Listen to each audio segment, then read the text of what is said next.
박서훈 선생님께서 초이 천사의 생애와 그리고 철학 이런 삶에 대한 얘기를 좀 해주실 거고요.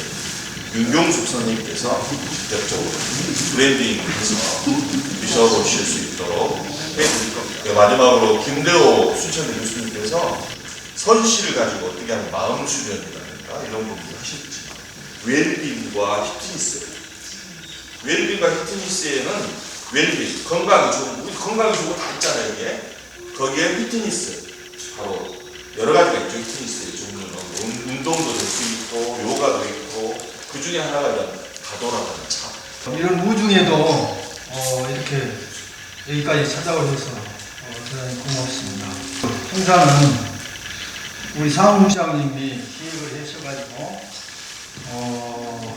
좀 색다른 프로그램을 마련했습니다. 좋은 시간, 유익한 시간 되시기를 바라고 감사합니다. 네, 하여튼 반갑고요. 제가 강강과장으로 나와가지고 처음으로 저희 초이선사 사생지에서 이렇게 행사를 하게 됐네요. 너무 감사드리고, 또 코로나 시국에 그나마 또 우리가 여기서 교육을 할 수 있다는 것도 참 기쁜 것 같습니다. 문화해설사님도 많이 있고, 또 문화원에서 이렇게 관심을 가져주셔가지고 오늘 이런 프로그램도 하게 되었는데, 앞으로 저희가 이제 이런 프로그램들을 많이 좀 유치해가지고 여기서 항상 상시적으로 저희 초이선사 사장님들도 많이 사랑해 주시고요. 많은 아이디어 같은 거 또 이제 같이 공유할 수 있었으면 좋겠습니다. 오늘 또 이런 시간 인사하게 돼서 너무 감사드리고, 우리 김대호 선생님이 또 이 분야에 대해서는 전문가시잖아요. 또 앞으로도 많이 활용해서 우리 그 문화관광 해설사들도 이런 교육들 같은 거 지금 아직 교육도 해야 되죠. 네, 올해 지금 영양강화도 좀 모토로 했었는데 이런 프로그램들 통해서 할 수 있도록 그렇게 하겠습니다. 감사드립니다. 반갑습니다. 박서은입니다. 저를 잠깐 소개하자면 저는 1999년도에 봉은 다래원이라는 다도 교육장을 설립을 했습니다. 그때 봉은 다래원의 봉자가 그때 초이 스님을 잘 알지도 못하면서 이 봉수산의 봉자를 땄어요. 제가 성경지명이 있었죠. 네. 봉수산의 봉자하고 제가 차를 공부했던 곳이 광주 무등산 밑에 울림동이었어요. 그래서 운자를 따서 봉은 다래원 이렇게 교육장을 하나 만들어가지고 한 20년 지금 조금 더 됐어요. 그러니까 굉장히 제 청춘이 다 있는 곳이죠. 네. 근데 첫 번째 이제 회원을 모집을 했는데 어디서 창업부를 하고 싶어하는 사람들이 그렇게 많은지 한 40명 정도가 왔어요. 그러니까 한 공간에서 40명을 다 수업할 수가 없어서 오전반, 오후반 이렇게 나누어서 교육을 했습니다. 오전반 이름이 초의반이고 오후반 이름이 선사반이에요. 그래서 저희 나름대로 오후반, 오전반 이렇게 안 부르고 초이반, 선사반 이렇게 불렀어요. 제가 20년도 더 된 일이니까 제 나이가 한참 더 젊었을 때잖아요. 초이 스님에 대해서 사실은 잘 몰랐어요.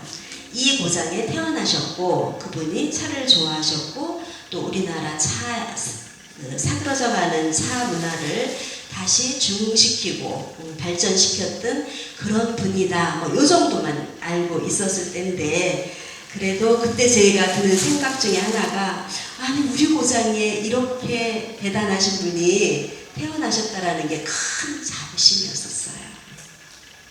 여러분들도 아마 저 같은 생각을 갖고 계셨을 거라고 믿습니다. 그런 분이 여기에서 태어나셔가지고 그렇게 큰 정말 업적을 남기시고 돌아가셨다라는 것에 대해서 굉장히 큰 자부심을 가지고 있는 사람 중에 하나입니다. 태어나시기 전에 태몽을 꿨는데 이제 아주 큰 별이 어머니 품속으로 들어오는 그런 꿈을 꾸고 잉태를 하시고 그 다음에 초이 스님이 태어나셨어요. 그때는 초이라는 이름이 아니었었겠죠. 장씨성을 가진 아기예요. 근데 5살 무렵에 요 밑에 물가에서 놀다가 아주 그 물살에 급한 물살에 휘말려가지고 죽게 돼가는 것을, 허우적거리는 것을 지나가는 승려께서 발견하시고 구해줬어요. 15살쯤 돼서 그때도 굉장히 또 한번 고비가 있을 만큼 아프셨다고 해요. 그래서 부모님께서 아무래도 너는 절에 보내야 될 것 같다 하고 절에 보내셔서 첫 번째 절에 간 곳이 바로 지금 나주에 있는 운흥사라는 절이에요. 그 절에 어떤 분이 계셨냐면 벽봉 민성 스님이 계셨어요. 그분 밑으로 가서 출가를 하게 됩니다. 그때가 초이 나이 15. 그 스님한테로 가서 초이라는 덕포를 받게 됩니다. 그때는 출가만 했지 승려라고 할 수는 없어요. 그냥 상이승 정도 되겠죠. 거기서 벽봉 민성 스님에게 불경도 배우고 차도 배우고 차 심부름도 하고 주변에 여러 명산 사찰들을 다니면서 좀 잘 지내고 있던 차에 19살 되던 해에 영암 월출산에 갑니다. 영암 월출산에 가서 산 꼭대기에 올라가서 저쪽 남해 바다를 보면서 달이 바닷속에서 쭉 떠오르는 것을 보면서 갑자기 막혔던 가슴이 확 뚫리는 그런 경험을 하시고 거기서 대오각성을 하십니다. 대오각성은 뭐예요? 크게 깨달음을 얻은 거죠. 딱 깨우침이 들고 난 다음에 초이 스님 마음속에 조금 더 큰 절에 가서 많은 선사님들과 같이 대화도 하면서 공부도 하면서 하고 싶은 생각이 들었어요. 그래서 그 다음에 찾은 것이 어디냐? 대둔사라는 절입니다. 여러분 해남에 가면 대흥사 있죠? 그 대흥사는 일제시대 때 개명을 했어요. 그래서 원래는 대둔사가 맞습니다. 큰 사찰이라는 의미의 그런 뜻을 가지고 있어요. 대둔사에 가서 누구를 만나냐면 영원한 스승, 오랫동안 돌아가실 때까지 스승으로 모셨던 완호 윤호 스님을 만납니다. 그래서 완호 스님 밑에서 그렇게 오랫동안 공부를 하시는데 26세쯤 됐을 때 대둔사가 굉장히 큰 불로 인해서 그 대웅전을 완전히 소실을 하게 됩니다.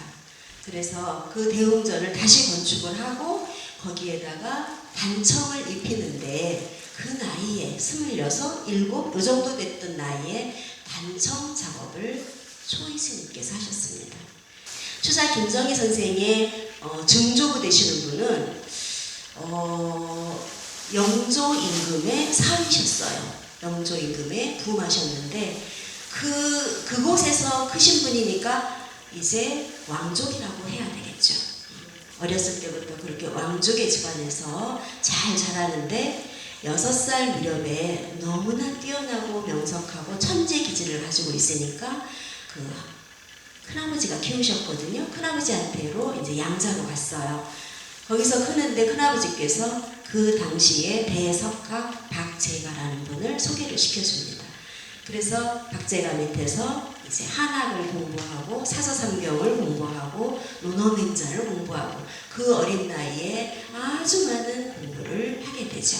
그래서 서울에서 만나게 되는데 만나게 된 동기가 바로 다산 정약용 선생님 때문에 만났어요.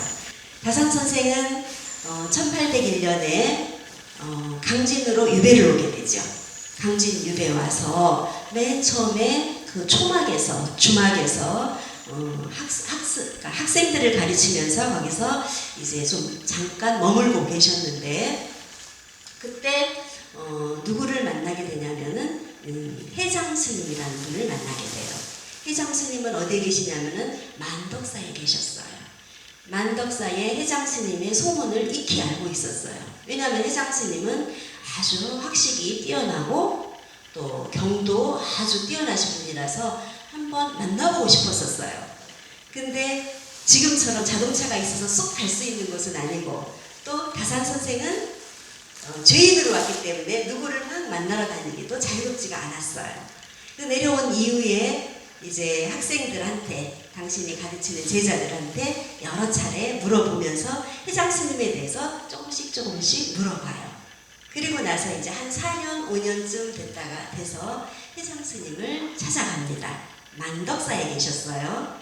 딱 찾아가서 문을 활짝 여니까 회장 스님이 술병이 몇 개 널브러져 있고 눈은 완전히 그 술에 취해가지고 그런 상태로 계셨대요.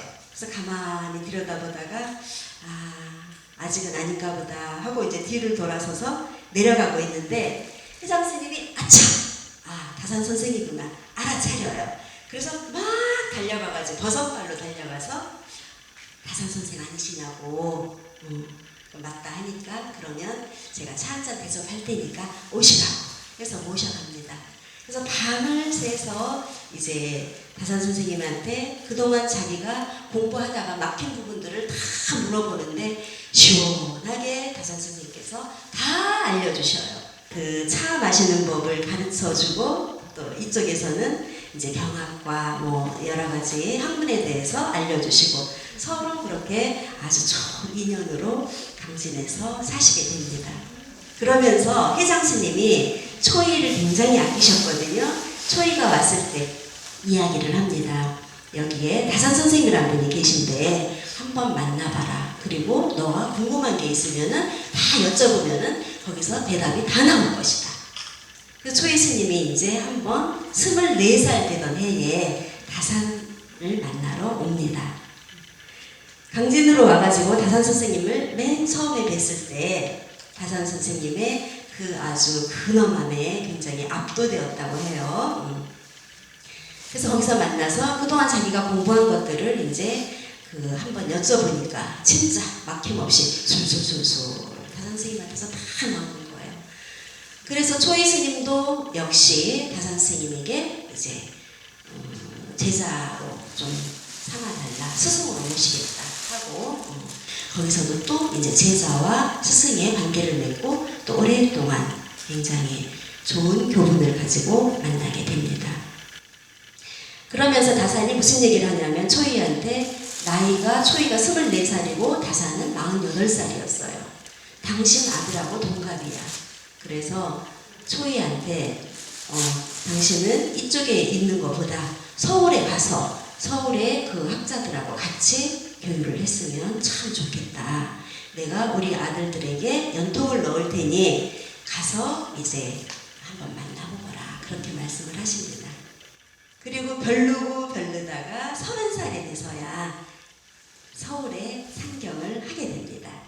그 당시 조선시대라는 것은 스님에 대해서 굉장히 좀 하시고는 그런 세상이었어요. 그래서 유학자가 판을 치고 병화사족들이 판을 치는 그런 세상에 초이가 진짜 해남의 총 그런 초이가 딱 올라가서 이제 하규 이런 분들을 이제 만나게 돼요. 만나서 만나면서 누구를 또 같이 만나냐면 추사 김정희, 김상희, 김명희 추사 형제들하고 또 자하 신이라든지 그리고 이제 홍석주, 홍현주 이런 사람들을 거기서 만나게 됩니다. 그래서 서울에서 2년 동안 머무는 동안에 한 14차례 정도의 시회를 벌입니다. 근데 초이 스님은 신기하게도 시를 지면은 늘 그 유학자들보다 훨씬 뛰어난 감히 비교도 하지 못할 훌륭한 시를 지으셨는데 그 시 속에는 불교 냄새가 하나도 나지 않아요. 그러니까 불교 냄새가 나는 불교의 어떤 언어들을 한 글자도 쓰지 않고 그러나 그 시를 다 읽고 나면은 이미 해탈을 해서 도가 통달을 한 그런 느낌의 시들을 쓰셨어요. 그래서 한양의 그 병화사족들의 그 아주 오늘날로 말하면은 명문가들이죠. 명문가들 자손들끼리 모여서 시회를 벌이는데 초이를 초대를 해가지고 초이한테 시를 지어보라고 해요. 그럼 초이가 시를 하나 딱 지고 나면은 자기네들은 대접을 못해. 왜냐하면 감히 거기에다 대접할 수가 없을 정도로 초이가 뛰어났어요. 그러니까 추사 김정희가 어마어마한 아주 자신감으로 똘똘 뭉친 그런 사람인데 초이한테 완전히 반하게 됩니다. 초이 옆에만 따라다니려고 그래요. 그 당시에 24세 됐을 때 이 추사 김정희는 어디를 가냐면 아버지 김노경을 따라서 중국 북경에 갑니다. 그 당시 연경이었죠. 청나라 때. 거기 가서 청나라의 대성각들하고 만나서 이제 대화를 해보면 24살밖에 안 됐는데 그 대성각들은 50세, 60세, 70세 이런 분들인데도 하나도 뒤지지 않고 그분들하고 대화가 통했어요. 그러니까 중국어, 한국어 이런 게 아니고 한문으로 서로 통했겠죠. 그래서 그 당시 아주 그 골동 수집가의 대가이신 옹방강 선생을 만나고 완원이라는 분을 만납니다. 그래서 옹방강 선생이 77세셨어요. 그때 24살짜리하고 같이 앉아서 차를 마시고 또 시학과 또 여러 가지 경학과 이런 것들을 또 나누면서 이야기를 하는데 막힘없이 하니까 굉장히 신통방통하게 여겼어요. 그때 마셨던 차가 바로 승선차라는 거예요. 그래서 그 차를 가지고 거기서 마시고 우리나라에도 좀 가지고 나오고 그래서 당신 호에도 승설이라는 말을 쓰기도 합니다. 그리고 완원 스님이 지어주신 것이 추사예요. 추사라고 완원 스님이 호도 지어 내려주셨고 또 우리 그 김정희 선생이 당신 스스로를 이제 완당이라고도 했거든요. 그 완당의 완자가 그 완원이라는 완의 같은 글자를 가지고 자기 스스로 호도 지었어요. 그 다음에 이제 초이 스님은 일지암이라는 대둔사 꼭대기, 북쪽 꼭대기에다가 암자를 하나 짓고 올라가십니다. 그때가 39살. 스승 금담 스님을 따라서 화계 아시죠? 쌍계사. 거기 칠부람에 가가지고 만보전서라는 책을 만납니다. 이 만보전서는 중국 청나라 때 모한문이 지은 백과사전이에요. 차에 가는 것들만 딱 따가지고 거기서 필사를 해가지고 내려오십니다. 중국의 책을 베껴다가 당신이 정서를 해서 제목만 다신전이라고 붙였어요. 그럼 한양에서는 그 차를 마셔보고 너무 맛이 좋아서 향기도 좋고 색깔도 좋고 맛도 좋고 중국의 차하고는 비교가 안 될 정도로 우리나라 차가 너무 좋았던 거예요. 그래서 전다박사 이렇게 이름을 붙였습니다. 그래서 초이 스님 차 한번 먹어보는 것이 소원인 사람들이 한양에서는 그렇게 많았어요. 7년 후에 스님께서는 대역작 동다송이라는 책을 짓게 됩니다. 근데 그 동다송을 짓게 된 동기는 서울에 누가 있었냐면은 홍현주라는 사람이 있었어요. 특히 초이차를 너무 사랑했어요. 그래서 초이한테 이왕에 우리가 차도 마시고 차 생활을 즐기고 하니까 차에 대한 책을 하나 지었으면 좋겠다 이렇게 부탁을 합니다. 그래서 초이가 왜냐하면 당신은 그동안에 차 생활을 열심히 해왔고 또 다신전이라는 것을 3년에 걸쳐서 검토를 해왔고 하니까 동다송 정도는 그냥 쉽게 지을 수가 있었어요. 그래서 동다송을 아주 몇 달에 걸쳐서 금방 지으시고 그것을 이제 서울 한양의 홍현주한테 보내기 위해서 지어진 게 바로 동다송입니다. 이 동다송은 내용을 보면 차에 관한 일들이 아주 처음부터 끝까지 잘 되어 있는데 중국의 다경하고 비교를 하자면 중국 당나라 때 유구가 지은 다경에는 차에 대한 백과사전 같은 책이에요. 그래서 차나무가 어떻게 생겼고 차나무는 어디에서 자라고 그 차를 따서 어떻게 차를 만들면 차가 좋고 이런 등등의 것들을 서술적으로 교과서처럼 지었다면 동다송은 아주 멋진 은유적인 시기로 지어냈어요. 그래서 동다송을 해석하는 부분들이 굉장히 다양하게 생겼어요. 그냥 한 번 해석만 하면 되지가 않아.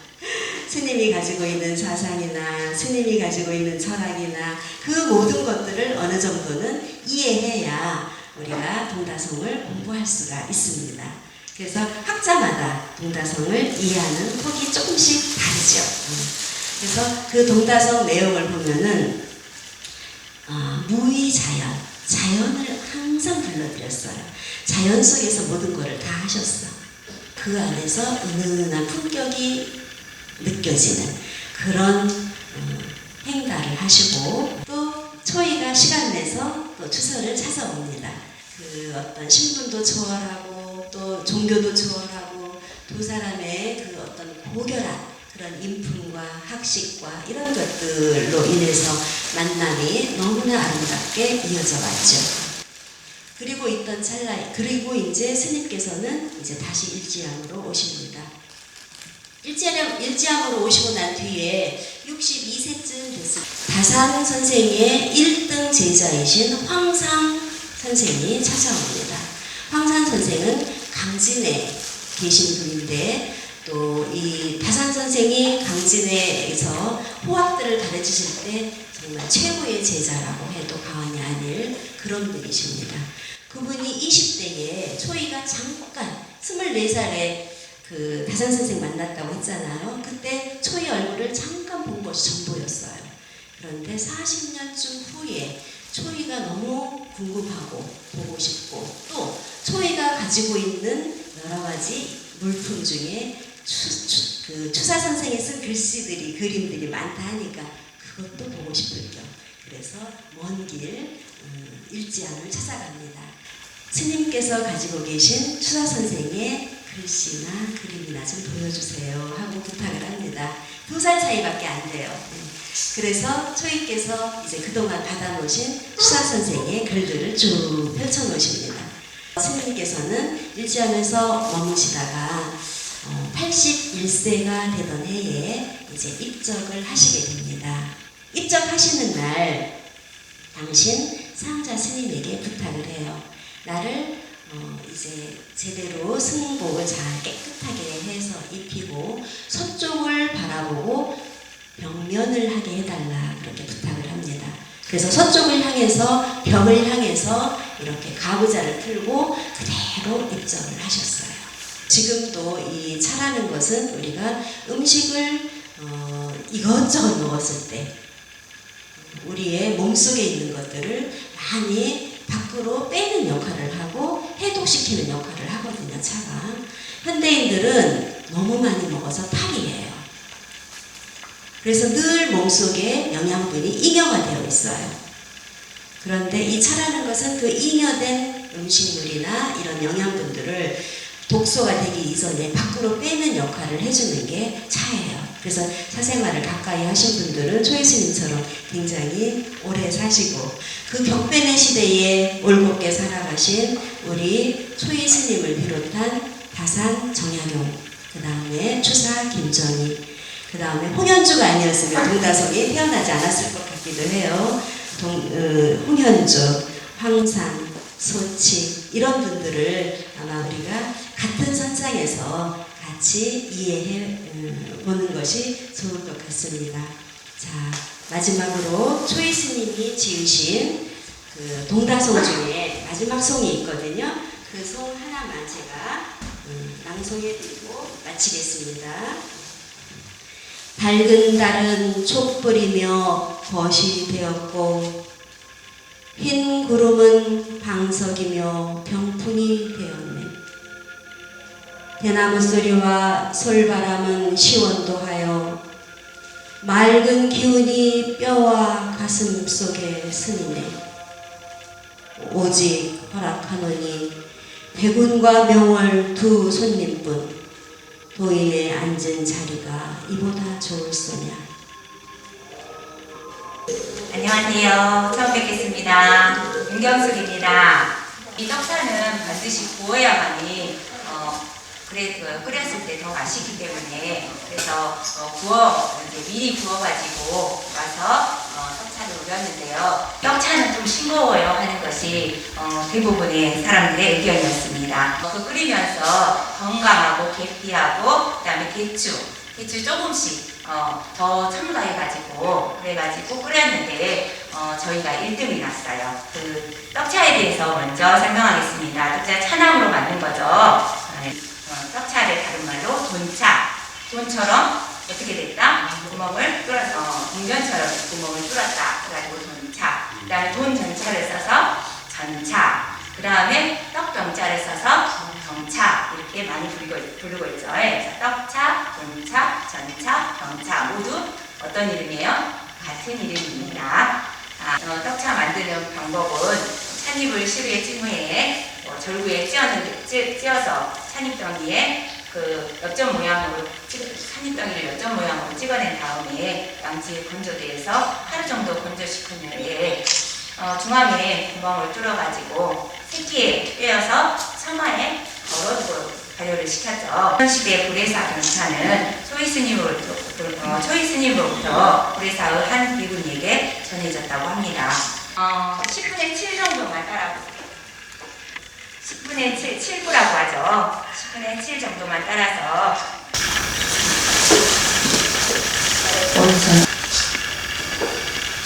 겨드랑이 살짝. 차는 3번 정도 나누어서 마십니다. 자, 여기에 제가 준비해온 차는 먼저 메리골드라고도 해요. 우리나라에서 금전화라고 부르는 차예요. 그 학생들이 공부하는 학생들이 기억력을 위해서 많이 찾는 차가 이 영차 중에 로즈마리가 있어요. 독소 제거도 좋고 그래서 진피차는 그 한방에서도 많이 쓰이는 차죠. 당뇨 예방, 항염 작용, 면역력 향상 이런 것에 도움이 되는 비트차도 있습니다. 기염이나 이런 염증이 있다 이럴 때는 온종골차를 같이 섞으면 되겠죠. 관절과 뼈도 튼튼하게 해준다고 합니다. 크라마차는 우리나라에서 가장 많이 사용되는 것도 국화라고 합니다. 머리를 맑게 해주죠. 렌드라민이에요. 렌드라민은 예술을 돕고 청력과 시력을 좋게 하며 간을 진정시키고 근육과 뼈를 튼튼하게 하며 홍환술에 의한 마비나 저림증을 제거한다고 하였습니다. 특히 부인과 질환에 좋은 차가 렌드라민 꽃차입니다. 여러 가지가 섞이면 너무 여러 가지를 막 집어 넣으면은 그러면은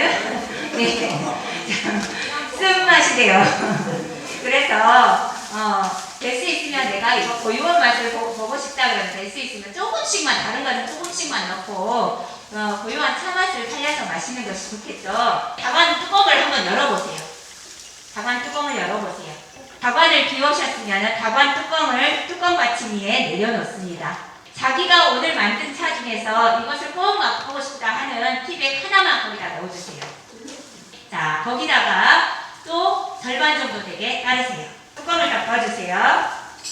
뚜껑을 덮은 다음 오른손으로 다관을 잡고 왼손은 뚜껑이 얹습니다. 그 다음에 찻잔에 따라줍니다. 자, 아까하고 어떻게 다른지 단맛, 비트가 단맛이 많이 나는 거예요. 네. 그래서 혈관 청소가 하고 그래서 많이 마시더라고요. 네. 맛이 좀 아까보다는 더 진해지면서 구수한 듯한 뭐 맛있고 좋은 듯한 그런 느낌? 스페인. 그때 네, 허브가 대부분 정신을 좀 맑게 해요. 네, 그러면은 그 회장님의 독이 풀릴 거예요. 해로 간다고 하잖아요. 차는. 마음이 아프다와 정신이 아프다는 조금 달라요. 그래서 이제 초이선사 시를 통해서 좀 이야기를 좀 해볼 텐데, 그래서 보통 정신이 아프다 할 때는 치료라는 말을 씁니다. 그리고 마음이 아프다 할 때는 치유라는 말을 써요. 초이가 다산을 어떻게 받는가, 이 글을 보면 이런 시기에 제가 태어났고 자질 또한 빛천하여 연마하지 못했습니다. 따라서 저의 도리를 행하려고 해도 장차 물을 곳이 없습니다. 현인 문자를 두루 찾아보았으나 모두 어물전에 거깃되었으며 남쪽의 여러 고을을 유람하느라 좋은 세월을 소화했습니다. 여기를 어째서 공벽간 해안가라 말하겠습니까? 이 문득이라는 시도 있어요. 사이제에서 쓴 건데, 두 번째 주에 보니까 10년 전만 해도 조정에 있던 신화였는데 봄 얼음에 호랑이 꼴이 마음 넓고 덥고 라고 했어요. 내가 10년 전만 해도 조정에서 잘 나가는 신화였는데 이제 나는 추락해서 당진 땅에 와 있는 거죠. 여기에 참 아픈 말인 것 같아요. 지기지우 만나려면 황천에나 가야겠고, 이미 다른 사람 다 죽어버렸죠. 다산도 죽어야 되는데 살아난 이유가 있죠. 정조가 불러놓고 조용히 이야기해줘. 입 다물어. 입만 다물고 있으면 내가 너 살려줄게. 그리고 그래서 정조가 너무나 이뻐했기 때문에 다산은 해배를 시켜줄 걸 알았어요. 근데 이제 해배가 안 되죠. 돌아가시고 나서 다음 왕인 순조가 이제 해배를 시켜주죠. 참 비운의 어떤 이제 비운의 실학자 다산이죠. 이제 추사 김정희 선생이 이제 자기 막내 동생 상희에게 보낸 편지예요. 이 추사의 오만방자, 그 당당함, 거만함은 이제 하늘을 찌른다고 그랬죠. 왕족에다가 거기다가 최고의 성격들에게 배웠고 황상의 시를 읽어보고 나서 야, 두보와 왕류를 뛰어넘었다. 이 최고의 시인이다 하면서 극찬하면서 나와 우리 형제들이 인정했으니까 너는 세상이 다 인정한 거야. 우주가 인정한 거야. 얘기를 해요. 얼마나 자신만만합니까. 우리 삼형제가 인정했으면 네가 세상의 최고야라고까지 이렇게 할 정도로 이 당당했던 사람이 추사였습니다. 그런데 이 추사가 동생한테 편지를 쓰는데 내 꼴은 한결같이 전 모양 그대로이니 담과 해수가 크게 더 심하게 되어 그 기침이 급해서 기세를 돌이킬 수 없을 때는 피가 나오는 증세까지 겹쳐 일어나니 도끼 있고 습한 기후풍토가 빌미 아닌 것이 없다네. 샘물이 좋지 않아서 뱃속이 답답하고 더부룩하게 뚫리지 않고 눈 어두운 것은 더하면 더했지 낫질 않고 있네. 봄의 독한 기운이 또 일찍부터 일어나니 그 독기를 견딜 수 없는 것이 더욱 심해서 아마 나 자신을 지탱할 수 없을 것 같군. 화병이죠. 화병에 죽을 것 같다. 이 속에 초이를 만나고 차를 만나게 돼서 살아나게 되죠. 그래서 오늘 이제 그 얘기를 좀 집중적으로 해볼 건데 이 사람들이 이제 감옥에 가면 받는 고통이 있어요. 옥중오고라고 하는 건데 춥고 배고픈 고통, 질병의 고통, 오래 갇혀있는 고통. 이 오래 갇혀있는 고통이 왜 크냐면 재판하는 게 시간이 있잖아요. 그때 당시에는 가둬놓고 시간이 없어요. 재판을 기다리는 30년 동안 재판을 기다리는 경우도 있습니다. 그러면 그 비용은 누가 냅니까? 가족들이 내야 되는 거예요. 다산 정약용 선생은 영모에 관련된 사람이에요. 영모에 관련된 사람은 그 배설아치라 하더라도 비용을 국가가 대주지 않아요. 역시 본인이 벌어서 먹고 살아야 돼요. 그래서 다산 정약용 선생은 재테크의 달인이었죠. 돈을 아주 많이 벌었어요. 형제에 있으면서. 그래서 땅을 18만 증이나 샀다고 합니다. 그걸 벌었는데, 다음에 형틀의 고통, 다음에 고문의 고통 이런 것들이죠. 마지막으로 토색질 당하는 고통, 벼슬아치들이 뜯어먹는 이런 고통들 때문에 너무나 견디기 힘들다고 합니다. 이런 고통을 겪는 사람들이었죠. 아까 이제 시를 통해서 분석을 해봤을 때 추사와 다산의 병은 DSM-5라고 하는 미국 신경의학회에서 발간한 정신질환에 대한 진단 기준이라고 하는 세계적인 정신질환 기준이 있어요. 거기에서 이 시를 통해서 그 증상을 좁혀보았을 때 추사와 다산의 정신장애는 외상후 스트레스 장애, 트라우마라고 하죠. 외상후 스트레스 장애를 알았던 걸로 생각을 합니다. 그래서 유사한 질환은 불안증, 화병, 우울증 이런 것들이 있겠죠. 외상후 스트레스 장애, 이것은 내가 평생 안고 갈 상처겠죠. 근데 여기 보면 불안증, 화병, 우울증 이것은 병이에요. 병은 병원에 가서 고칠 수 있는 거예요. 그래서 약간 차이가 있다는 거 이제 말씀을 드리는데 그래서 대한민국 정부에서는 보건복지부는 우울증, 다음에 조울증, 다음에 조현병, 다음에 조증 이 병의 경우 보건 의료보험이 적용이 되죠. 그래서 정부가 나서 치료를 해줍니다. 근데 정신장애에 대해서는 정부가 나서 치료를 해주지 않아요. 그것은 본인이 해결될 문제인 거예요. 차이점이 있습니다. 의료보험 적용된다는 것. 다시 말해서 아까 제가 말씀드린 질환은 상담 치료를 하는 것이 아니라 병원에 가서 약 먹으면 개선 효과가 있는 병이라는 얘기예요. 근데 이 두 사람이 알았던 외상후 스트레스 장애, 여러분들 살아가면서 이제 그런 경험이 있을 거예요. 부모님이 갑자기 돌아가셨다든가 아니면 상당히 큰 사고, 부도가 났다든가 이런 사건을 겪었을 때 이 겪게 되는 게 트라우마, 즉 외상후 스트레스 장애인데 주변에서 혹은 본인의 이제 마음 상태의 경험과 비추어서 한번 보시면 사건을 경험한 이유 경험 그리고 극심한 불안과 공포, 무력감, 고통을 느낀다. 아까 그 시 두 편 생각나시죠? 그래서 추사와 다산의 시를 생각해 보시면 이제 이해가 될 거예요. 다음에 이 사건에 대한 제 경험, 악몽, 환시, 생각, 그다음에 회의.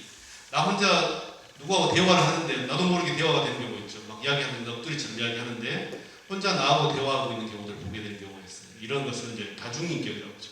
일시적으로 이런 현상이 나타나기도 합니다. 다음에 과거의 기억에 대해서 회피 또는 아예 그냥 무감각해버려. 그래서 고통이, 예를 들어서 부모님이 돌아가셨을 때 너무 고통이 크면 여러분들이 멍해져요. 고통도 못 느끼잖아요. 근데 이제 너무 고통이 클 때는 고통도 못 느끼고 내가 그냥 멍해져 버리죠. 이 무감각해지게 된다는 거죠. 다음에 그 유사한 사건과 사람들, 장소를 피해 만남을 두려워하고 그런 경우도 있다는 얘기죠. 다음에 감각의 저하, 의욕 저하, 다음에 수면장애, 짜증, 분노 증가, 집중력 저하, 자주 놀래요. 이런 증상들이 이 중에 2가지 이상이 한 달 이상 지속되면 이것은 이제 외상 스트레스 장애로 우리가 진단을 합니다. 아주 오랫동안 추사와 다산이 겪었기 때문에 이 사람들은 외상 스트레스 장애를 앓았다. 아까 말씀드렸다시피 마음의 병과 정신의 병은 다르다. 마음의 병은 뒤에 장애라고 하는 말이 붙습니다. 우리가 우울장애라고 하지 않잖아요. 화장애라고 하지 않잖아요. 화병, 조울증, 우울증 이렇게 하잖아요. 그래서 뒤에 증이나 병이 붙으면 이것은 정신에 관련된 문제입니다. 정신에 관련된 질환, 정신질환입니다. 그리고 뒤에 장애란 말이 붙으면 마음에 관련된 병이다 생각을 하시면 됩니다. 마음에 관련된 것들은 상담사들을 통해서, 멘토를 통해서 우리가 도움을 받을 수 있겠죠. 다음에 이제 우울증, 현대인들 4명 중에 1명이 이제 우울증을 앓고 있으니까 우울증 앓고 계신 분들 슬퍼하지 마십시오. 나만 그런 게 아니라 이 중에 서너 명은 있습니다. 그래서 우울한 마음이 2주 이상 지속될 경우 우울증이라고 해요. 일상 대부분 일에 관심도 없고 흥미도 없어요. 재미도 없어. 식욕도 없고, 아니면 식욕이 너무나 왕성해지거나, 체중 감소와 체중이 줄거나 엄청 늘거나. 그래서 보통 한 달에 5% 정도의 살이 찌고 다음에 빠진 경우, 이런 경우도 같은 증상입니다. 다음에 불면증 또는 너무나 잠만 자는 경우. 제가 이번에 코로나로 죽다 살아났다고 하는데 거의 자거나 잠깐 깨어서 먹고 또 자고 계속 그랬던 것 같아요. 이건 이제 특수한 상황이었지만 이제 우울증 때는 그런 증상이 나타난다는 거예요. 다음에 정신운동 지연, 정신운동, 다음에 뭔가 내가 정신이 원활하게 돌아가지 않아요. 다음에 뭔가 초조함이 계속 반복이 돼요. 하는 일도 없는데 자꾸 무기력하고 피곤해요. 에너지는 갈수록 방전이 되는 경우가 있죠. 아마 여러분들 중에서 많이 경험하셨을 거예요, 이런 증상들은. 다음에 내가 좀 무가치하고 좀 의미가 없는 사람이다, 쓸모없는 사람이라는 생각들, 나는 이제 다 나이 들어서 이제 쓸데가 없어, 이런 생각이 들기도 하고, 이런 마음이 좀 드는 경우도 있고, 우유부단해, 결정을 못해요. 결정 증후군이 생긴다든가, 다음에 심하게는 환각과 망상이 나오는, 상상하다 믿어버리는 거 있잖아요. 다음에 의심하다가 믿어버리고, 그래서 사람들을 불편하게 만드는 일들이 생기죠. 다음에 반복적으로 자살을 생각하는 경우, 죽어버리고 싶어. 나도 혼자만 죽어버리지 뭐. 반복하는 이런 경우들. 이 중에 5가지 정도가 포함된다고 하면 우울증 증상이 떠오르시고 치료를 해야 된다고 생각합니다. 보통의 경우는 이런 6단계를 거쳐서 우리가 벗어나게 됩니다. 근데 조희 선사는 좀 짧더라고요. 좀 훌륭하신 분이에요. 3번에 걸쳐서 극복을 하십니다. 첫 번째는 뭐냐면 감정을 드러내게 한다. 감정을 표현하고 드러내게 해서 내 마음 상태를 갖다가 표현할 수 있도록 만들어주고, 두 번째는 표현했으면 두 번째는 내 마음 상태를, 심리 상태를 은유적으로 끄집어내고 객관적으로 바라보려고 노력하는 거예요. 세 번째는 타인과 소통을 통해서 치유하는 이 3단계를 거치게 되는데, 그러면 조희 선사의 선실동을 살펴보면 내가 마음을 느낀 그래서 나는 아프다는 것을 인정하는 것, 그리고 그분은 돌아가셨다는 걸 인정하는 것, 내가 사고를 당했다는 것을 인정하는 것. 이게 이제 첫 번째 감정을 표현하다죠. 그래서 가시덤불 속의 사람이라고 하는 초이선사의 유명한 시가 있습니다. 이건 노래로도 나왔어요. 우리 박관서 시인하고 잘 아는 한보리 선생님이 이 노래를 부르셨던 걸로 알고 있는데, 쓸쓸한 길을 따라 안개는 담담히 피어나고 모든 인연을 끊고 나니 한나절도 한해 같다. 뜬구름 옅은 그림자 산꽃은 떨어지고 끊길 듯 이어지는 물소리에 더들 잠들었네. 이 깊긴 늙은 소나무 아직 푸른데 풀을 우거진 계곡 사람의 집 무너졌구나. 아 가련타 사람들아 가시덤불 속의 사람아. 그래서 자신의 감정을 드러내고 표현하는 단계에 1단계를 거치게 됩니다. 그리고 2단계로 가면 아까 자신의 마음 상태, 심리 상태를 은유적으로 비유해서 끄집어낸다고 했잖아요. 그래서 이제는 내가 객관적으로 바라보는 거예요. 감정을 첫 번째 단계에서는 내가 그걸 객관적으로 못 봐요. 두 번째 단계에서는 내가 그걸 객관적으로 바라보게 돼요. 찬 기운 감도는 계절 낙엽은 분분히 지고 옷깃에 벤찬 이슬 원망하지 않나니 달이 뜨면 달 그림자 수면 위에 비치고 바람 불면 외로운 학드락에서 춤춘다네. 술잔을 기울이면 다정히 이야기 나누고자 만날 약속 정하고도 꿈속에서 다시 찾네. 흰 구름과 맑은 이슬을 함께 지니고 초암 깊은 곳에 찬한 뿌리를 내린다. 그래서 뭔가 은유하고 비유하고 빗대서 설명하는 단계가 2단계의 이제 방법입니다. 3단계로 넘어가면 다른 사람과 소통한다고 했잖아요. 내 얘기를 하게 돼요. 1단계, 2단계는 내 안에 문제 있다면 다음 단계는 소통하게 돼요. 그래서 찻 끓여 좋아하는 나그네를 대접하고 약지로 서로 글자 묻는 스님을 동정하네. 자리 털고 일어나 옛 놀던 곳을 찾으니 식구 남겨 다정히 화합하기 재촉하네. 이렇게 이야기를 하면서 다른 사람과 소통하면서 이제 치유하는 단계를 거치게 됩니다. 이 명선은 차 명자에 우리가 선할 때 이게 선자의 선자입니다. 근데 그래서 이제 차 명자 때문에 차선이죠. 그래서 아까 차와 선이 따로 둘이 아니다라고 하는 다선 일미 이런 말과 유사하다고 볼 수 있겠는데, 그때 이제 추사가 초이한테 보낸 편지에 이 말이 나와요. 그러면서 추사가 이 글을 써서 보내줘요. 그러면서 명선 초이 그대가 붙여온 손수 만든 차는 몽정산의 노화차보다 아주 유명한 차를 하는 거예요. 부족하지 않기에 백석 신군비의 의미를 글씨로서 이에 보답하네 하면서 앓는 거사 보냄, 앓는 사람이 보내네 라고 하면서 이 차와 선이 따로 둘이 아니다는 이 글을 써서 보내죠. 초이는 이렇게 이야기해요. 차에 대해서 후왕이 아름다운 참나무에 귤의 덕을 갖게 하였으니 강증한 귤동이 있죠. 이 귤이란 말이 그 따뜻한 기운 이런 것들을 의미하는 거예요. 명을 받아서 옮겨가지 않고 남북에만 자라는구나. 빽빽한 입은 쌀랑누름과 싸우며 겨우내 푸르르고 흰꽃은 서리에 식혀 가을 정취를 풍기는구나 하면서 남북의 아름다운 나무라고 이야기를 해요. 그래서 초이가 차에 대해서 한 얘기입니다. 또 동다송이라고 아까 스님 말씀하셨던 동다송의 29송에는 비록 본체와 정신이 온전하더라도 오히려 중정을 잃을까 염려되네. 중정을 잃지 않으며 건과 영을 함께 하는 것일세라고 이야기를 해요. 마지막에 보면 예로부터 성현은 모두 차를 좋아하면 차는 군자와 같아 사특하지 않기 때문에 묘한 근원에 집착하지 않으면 바람일이다라고 이야기를 해요. 그래서 바람일이다라고 이야기하는데 이제 저희가 썼던 말 중에 이제 바람일이라고 하는 말이 상당한 의미가 있습니다. 왜 이제 의미가 있냐면 조금 이따 이건 설명을 해드릴 거예요. 바람일이라고 하는 것이 바람일과 선사상이 어떻게 추사와 다산을 고쳤는가 이런 설명을 해드릴 건데 그러면 차에 대해서 잠깐 설명을 해드릴게요. 우리가 흔히 차가 어디에 좋은가 잘 모르잖아요. 몸 건강에는 항암 및 바람 억제작용, 면역력 증진, 콜레스테롤 제거 효과, 고혈압과 혈당 강화 작용, 항산화 작용, 환경 호르몬 작용 억제, 충치 예방, 중금속 제거. 만병통치약이죠.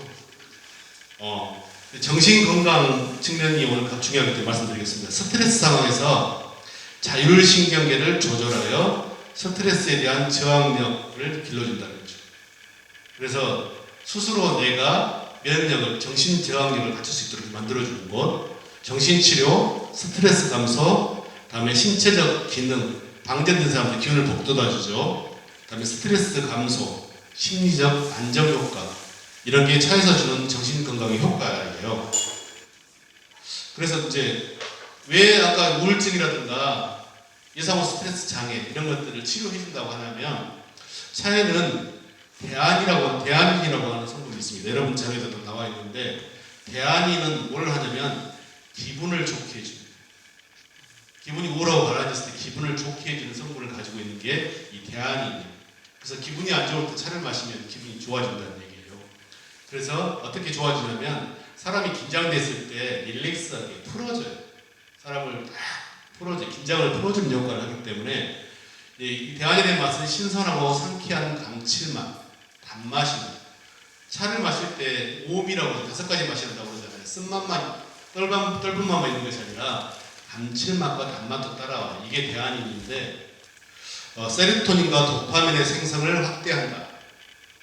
다음에 대안인은 뇌의 알파파를 증가시켜 긴장을 완화하고, LDL 콜레스테롤의 인지 능력을, 산화 능력을 증가시켜 항산화 효과, 다음에 국소 빈혈에 대한 신경 보호 효과, 사물에 대한 인지 능력을 증가시켜 기억력 장애 예방 효과 등의 효능이 있다. 치매에도 좋겠는데요.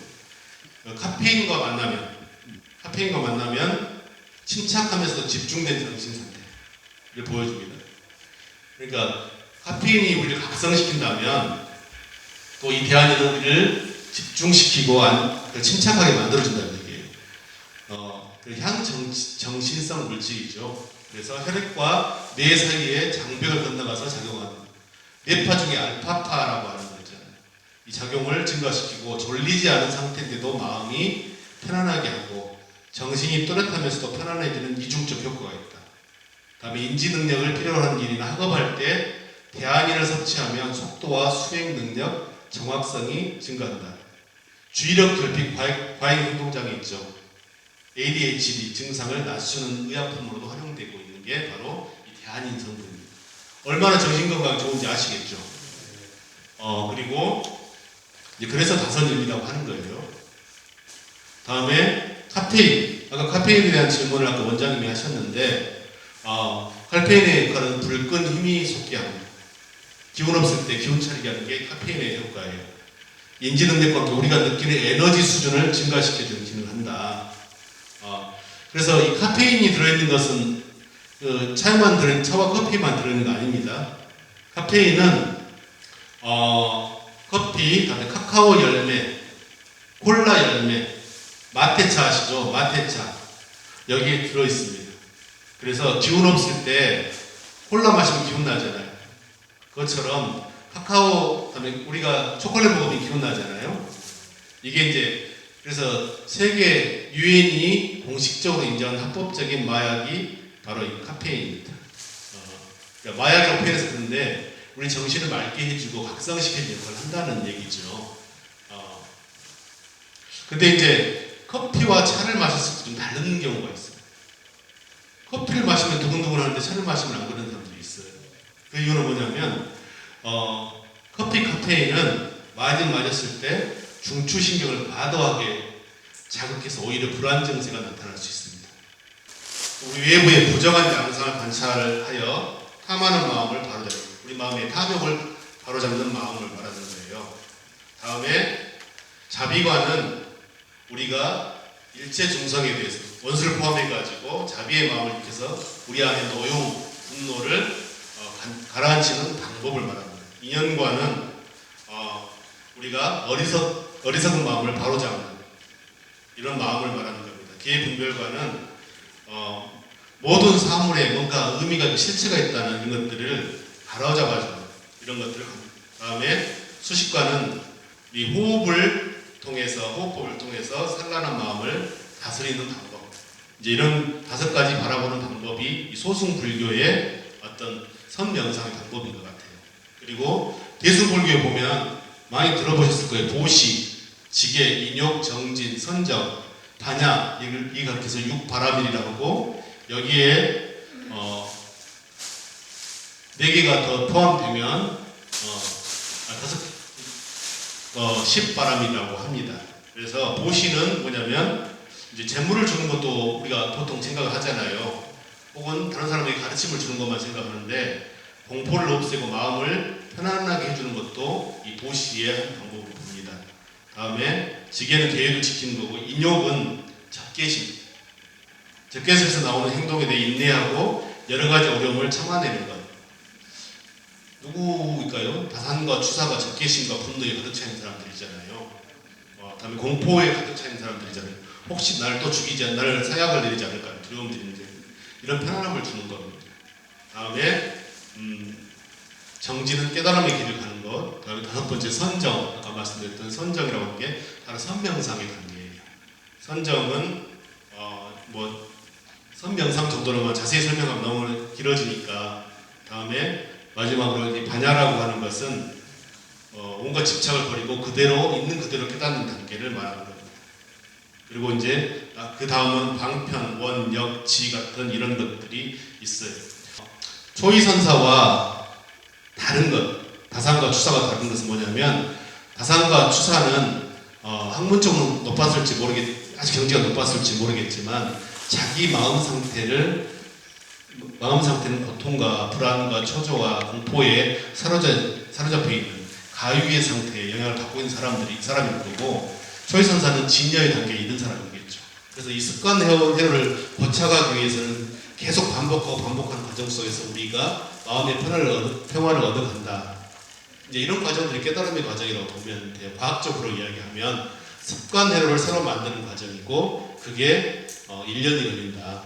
그리고 한 3년 되면 이제 괜찮을 것 같아요. 그러면 이제 트라우마 치료가 됐는가 확인을 해야 한다고 했잖아요. 다선일미라고 하는 과정을 통해서 됐는가. 혜근 씨는 평생을 함께했던 부인을 부인이 돌아가시고 나서 쓴 시고 부인이 돌아가시고 나서 3일 후에 2가지로 해석할 수 있습니다.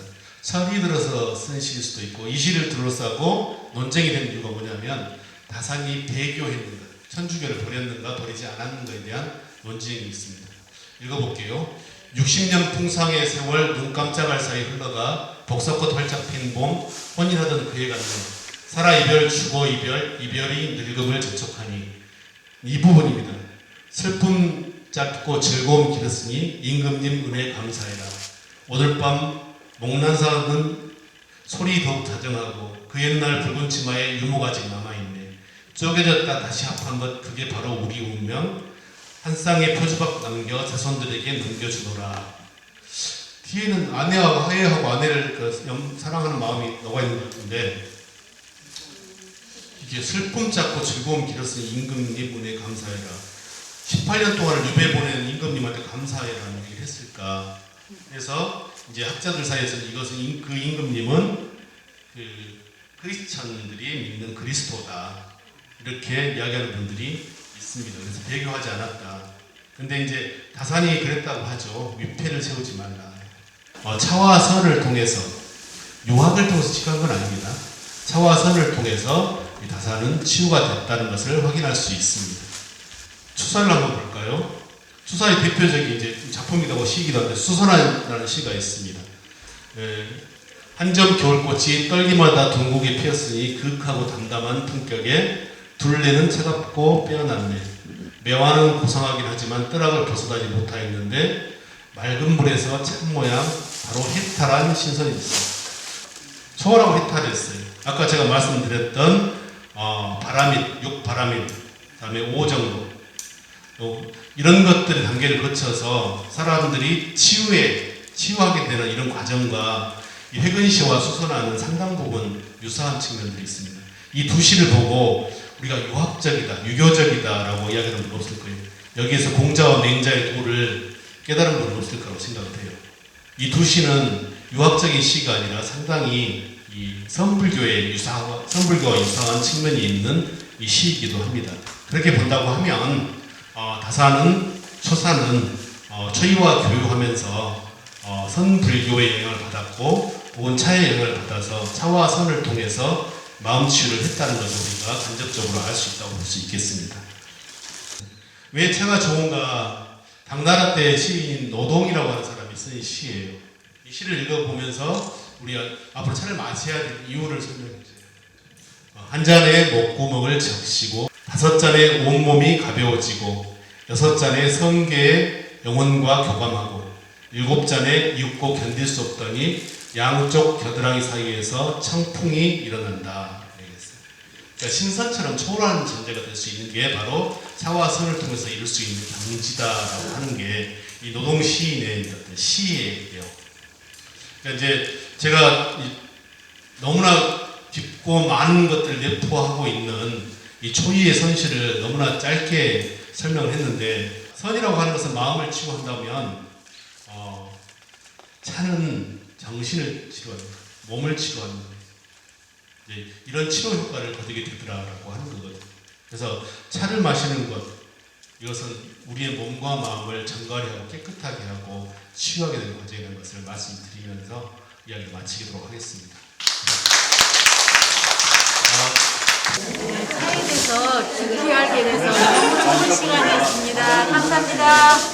오늘 여기 너무 좋았습니다. 행복한 날이었습니다. 감사드립니다. 근데 오늘 강의를 듣고 그분들이 어떻게 마음 치료를 하셨는지 그게 알게 돼서 너무 좋았고, 그리고 생각해보는 그런 하루였습니다. 감사합니다.